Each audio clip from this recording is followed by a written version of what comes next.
चला आईस्क्रीम. अरे वा, आईस्क्रीम आणले. आईस्क्रीम पार्टी करूया. अरे वा, माझ्यासाठी नाही आणलेस ना? नाही ना, तू म्हणालीस ना तुझा नाही नको, आवाज मला आवाज झाला. लागलाच म्हणलं. मॅडम पेपर वाचत बसले होते. तीन आणि कविश कुठे गेला? कविश गेम खेळतोय पण मी आतमध्ये. तुला थांब, टेंडर त्याला बोलवते. कोकोनट आवडतं ना नॅचरलचं, म्हणून मी टेंडर कोकोनट मागवले. कविश बाहेर ये चल. आलो आलो. अरे वा, अरे कुठे बस, किती वेळ झाला वाट बघतोय आईस्क्रीम. इथे बस ना आईस्क्रीम. इथे हा पटकन. अरे आईस्क्रीम म्हणून आठवलं. दीप्ती तुला आठवतं का लहानपणच्या गोष्टी? आईस्क्रीम वाला यायचा.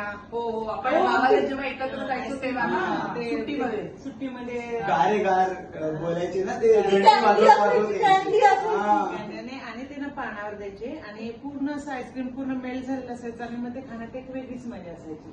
असे गावामध्ये एक किस्से असे ऐकले.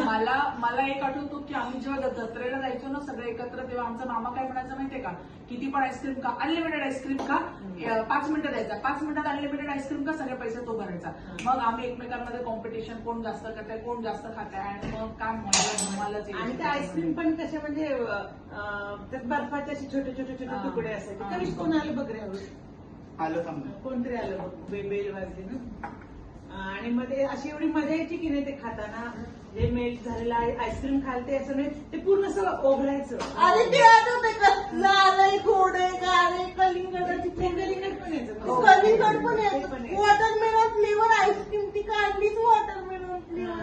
मस्त काय काय खायचं. कोण आलेलं ते?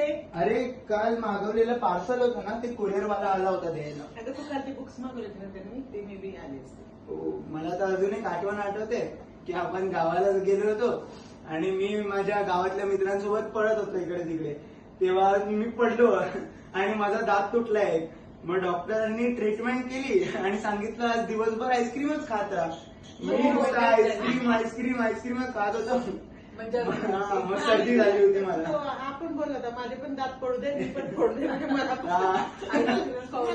रमेश बोलला होता ना. एवढं आठवलं तरी बापरे, एवढं हसायचं की नाही.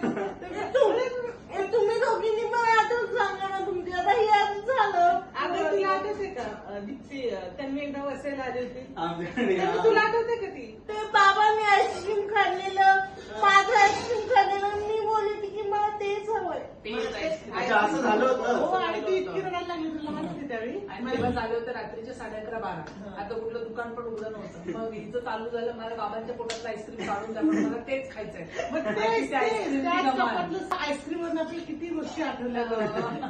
आणि त्यांनी तुला अशी पुढच्या बाजूला आम्ही इथं पकडापकडी खेळत होतो. पकडापकडी खेळत होते आणि ती दूध घ्यायला आली. आईस्क्रीम मला पण मागायला होती. ती म्हणजे मला तिला दूध नेहमी नेहमी यायची यायची. घ्यायला. आणि आईस्क्रीमच्या वेळेस ना ह्या दोघांचा धक्का काकूला लागला. ऍक्च्युली ह्यांचं म्हणणं होतं की आमचा धक्का नाही लागला, ते धक्का लागला काकूच्या हातलं काय दूध पडून गेलं होतं. मग काय पप्पांनी चोपलं होतं मला दोघांना, आणि मग ती काकू आली त्यातलं आईस्क्रीम घेऊन त्या माणसाकडून आणि म्हणते रडू नका काही. तिच्याकडूनच ते दूध पडलं होतं, आमचं काही पडलंच नव्हतं आमच्याकडून. आणि ते काकूच्या लक्षात आलं ना, म्हणून ती आईस्क्रीम घेऊन आली. आईस्क्रीम मेल झालं तरी ज्या हृदयाच्या आठवणी असतात आपण किती मस्त गप्पा मारल्या. त्या कधी मेल्ट होत नाही. Melt नाही होत का नाही. नाही?